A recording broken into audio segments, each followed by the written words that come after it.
आज की समाज में कितनी बुरी तरीके से लोगों को एक दूसरे के खिलाफ भड़काया जा रहा है, एक दूसरे के खिलाफ इस तरीके से तैनात किया जा रहा है कि लोग ये समझ ही नहीं पा रहे हैं कि वास्तव में रहना कैसे है, वास्तव में उनके लिए सही क्या है और उनके लिए गलत क्या है। ये सब कुछ उनके दिमाग से गायब हो चुका है। उनके लिए आवश्यक चीजें क्या है, ये भी जो है वो उनके दिमाग से उड़ चुका है।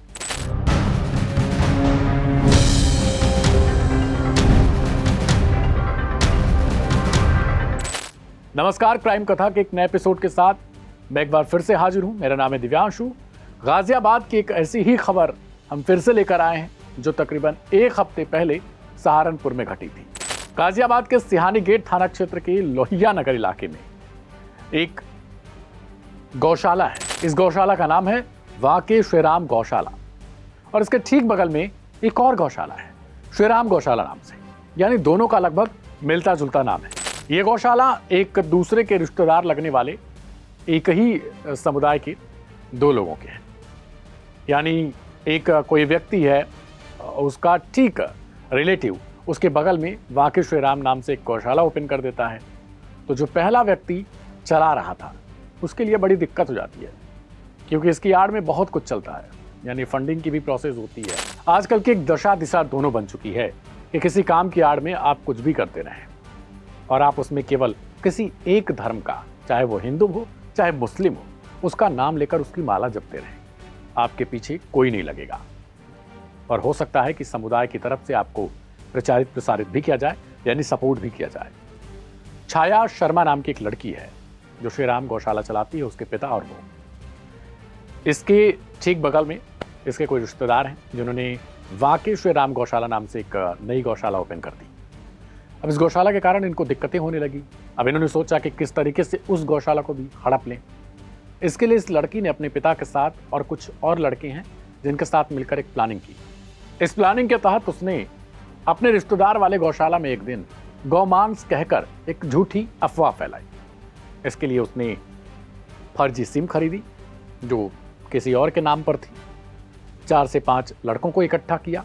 इसके अलावा भैंस का गोश्त खरीदा और इसके बाद अपनी पूरी प्लानिंग के तहत भैंस के गोश्त को उसी वाले इलाके में, यानी गौशाला वाले इलाके में फिकवा दिया। अब फर्जी सिम से फोन कर दिया पुलिस को। अब पुलिस वाले वहां मौके पर फोर्स के साथ पहुंचते हैं, क्योंकि खबर आजकल ये बड़ी तेजी से चलती है। इस केस में आपने देखा होगा कि किस तरीके से पीटा जाता है, मारा जाता है, सड़क जाम करवा दिए जाते हैं। लेकिन वास्तव में जो लोग उस भीड़ का हिस्सा बनते हैं उन्हें पता ही नहीं होता है कि वास्तव में वो खबर असल में क्या थी या है क्या। कुछ चीज़ें जैसे मैंने आपको सहारनपुर में बताई थी कि जो गौमांस था वो असल में 4 से 5 महीने पुराना था और एक टीपू कुरैशी नाम का शख्स था, उसने अपने ही एक मुस्लिम जो उसके वो अपने दुश्मन के तौर पर दिखता था, उसे फंसाने के लिए एक हिंदू संगठन के नेता के साथ मिलाप कर लिया था, सड़क जाम करवा दिया था। खबर खुली, हिंदू संगठन का नेता गिरफ्तार हो गया, टीपू कुरैशी फरार चल रहा था।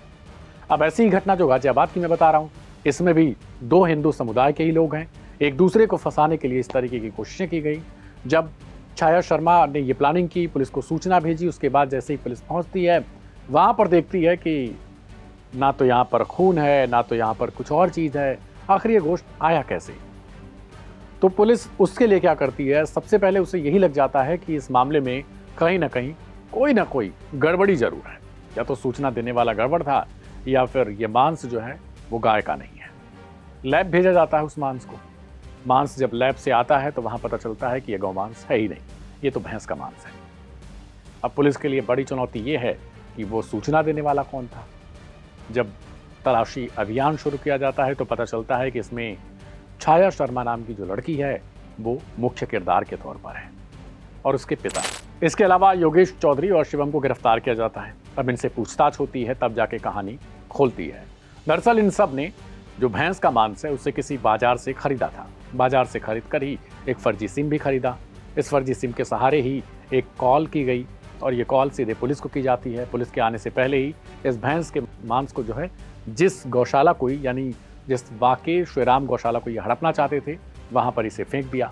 और फेंकने के बाद जैसे ही पुलिस पहुँचती है वहाँ पर ये लोग भी एक साथ पहुँच जाते हैं और आरोप लगाते हैं कि इस गौशाला में कहीं ना कहीं गौमांस की जो है वो तस्करी होती है, गौमांस बनाया जाता है, गायों को मारा जाता है, इसे बंद करवा देना चाहिए या फिर किसी और को इसकी रखवाली के लिए दे देना चाहिए।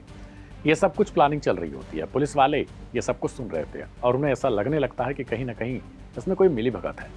अब सुनवाते हैं आपको पुलिस आखिर इस सब मामलों को लेकर क्या कुछ बता रही है। 12 मार्च की घटना है।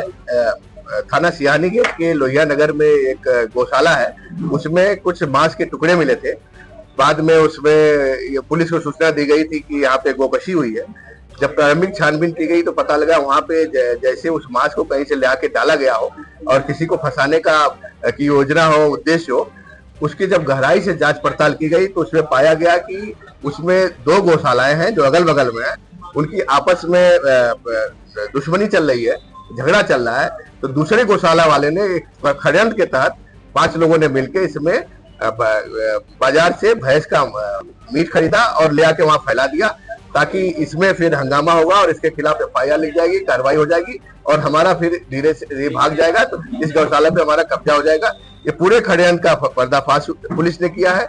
2 इसमें जो षड्यंत्रकारी थे, जो आरोपी थे, जिन्होंने पूरे घटना को अंजाम दिया है, उनको गिरफ्तार किया गया है। 3 नाम और इसमें आए हैं जिनके गिरफ्तारी के प्रयास हो रहे हैं। तो इस तरह से आप देखेंगे कि एक निर्दोष व्यक्ति को फंसाने के लिए पूरा षड्यंत्र रचा गया है और होली के एक दिन पहले पूरी इस घटना को सनसनी फैलाने के उद्देश्य से, धार्मिक उन्माद फैलाने के उद्देश्य से घटना को अंजाम दिया गया। आप सुनिए पुलिस कैसे बता रही है कि उनको शक हुआ कि ये कोई बड़ी प्लानिंग थी। इन्होंने पूरा प्रयास किया था, पुलिस भी मुस्तैद थी। पुलिस ने जांच पड़ताल किया और मौके पे ही पाया कि ये यहाँ पे न कोई रक्त का निशान है, न कोई चीज है, कोई यहाँ पे गोकशी जैसी घटना नहीं हुई है। और तत्काल उस जो मांस के टुकड़े थे उसको कब्जे में लेकर उसको मिट्टी में दबाया गया और स्पष्ट किया गया कि यहाँ कोई गोकशी घटना नहीं हुई थी। लेकिन प्रयास इनका पूरा था कि इसको जो है अपना जो विरोधी है उसको फंसाया जाए। आप सुनवाते हैं आपको आखिर होली से ठीक कुछ दिन पहले की जो ये घटना है, तो क्या कुछ इनकी प्लानिंग थी? क्या ये दंगा भड़काना चाहते थे? हिंदू संगठन के व्यक्ति को फोन किया कि हमारे बगल वाले गौशाला में काफी मांस के टुकड़े पड़े, वहाँ गोकशी हुई है और वो भी वहां पे आए। लेकिन उनको भी प्रारंभिक जो उन्होंने भी देखा वहां मौके पे पुलिस के साथ, उनको भी लगा कि इसमें कहीं न कहीं कोई षड्यंत्र किया गया है और वो इस पे संतुष्ट हुए। मामला संवेदनशील था, चूंकि एक बड़ा त्योहार था और उसके एक दिन पहले की घटना थी, तो इसको हम लोगों ने बहुत ही संवेदनशीलता के साथ लिया। पूरी टीम लगाई गई, हमारी सर्वेलांस टीम लगी, लोकल इनपुट लगे और सारी चीजें जब इसको जोड़ा गया, एक से एक कड़ी जुड़ती गई और एक बड़ा जो षड्यंत्र था उसका खुलासा हुआ है। इसमें कुल 5 अभियुक्त प्रकाश में है, 2 हमारे कस्टडी में गिरफ्तार हैं जिन्होंने अपने जुर्म का इकबाल किया है, कन्फेस किया है और 3 अभी और हैं जिनकी गिरफ्तारी प्रयास हो रहे हैं। ये बगल में ही एक हिंडन बिहार जगह है, वहां से इन्होंने मांस खरीदने की 2400 रुपए में 8 किलो मांस खरीदने की बात बताई है और वो कौन है उसके बारे में भी हम जांच पड़ताल कर रहे हैं। ये पूरी घटना होली से पहले की है, होली से एक दिन पहले की। अब सोचिए अगर गौमांस को लेकर अगर कोई मामला भड़कता तो कहीं ना कहीं दूसरे समुदाय के प्रति शक जाता, क्योंकि यहाँ पर कुछ हिंदू संगठनों को भी इकट्ठा किया गया था। लेकिन गनीमत ये रही कि हिंदू संगठन के जो लोग आए थे वो लोग थोड़े जानकार निकले। उन लोगों को पहले ही लग गया कि यहाँ पर कोई फंसाने वाली योजना बनाई गई है और उन्होंने पुलिस को भी ये सूचना दी थी कि यहाँ पर कोई ऐसा मामला नहीं है बल्कि ये फर्जी केस है। अब मामला खुल गया, लेकिन अगर इन लोगों की वजह से किसी प्रकार से दंगा भड़कता, किसी प्रकार से कलेश होता, तो सोचिए कि 2 समुदाय फिर एक दूसरे के खिलाफ खड़े हो जाते। न सिर्फ गौशाला ये लोग हड़पना चाहते थे, बल्कि कहीं ना कहीं एक दंगा भी भड़काना चाहते थे। आज की क्राइम कथा में यही है। मेरी आप सबसे गुजारिश है कि इस वीडियो को दूसरों तक शेयर जरूर करिएगा, वीडियो पर लाइक करिएगा ताकि इस वीडियो को यूट्यूब दूसरों तक रिकमेंड कर सके। और हाँ, कमेंट जरूर इस खबर को लेकर करिएगा, क्योंकि आज के माहौल के हिसाब से आपको क्या लगता है, क्या क्या ऐसी कमियां हैं जिन्हें दूर किया जाना चाहिए। और आप सबसे गुजारिश है मेरी कि एक दूसरे के प्रति धार्मिक सौहार्द बना के रखिए। ना कोई समुदाय आपके लिए खराब है, ना कोई समुदाय आपके लिए बुरा चाहता है, बल्कि आपसी सौहार्द से अगर आप रहते हैं तो आप आगे बढ़ेंगे। न सिर्फ आप आगे बढ़ेंगे बल्कि आपकी पीढ़ियां भी अच्छा काम कर सकेंगी। मिलेंगे कल एक नई एपिसोड में, तब तक के लिए दीजिए इजाजत। मेरा नाम है दिव्यांशु, नमस्कार।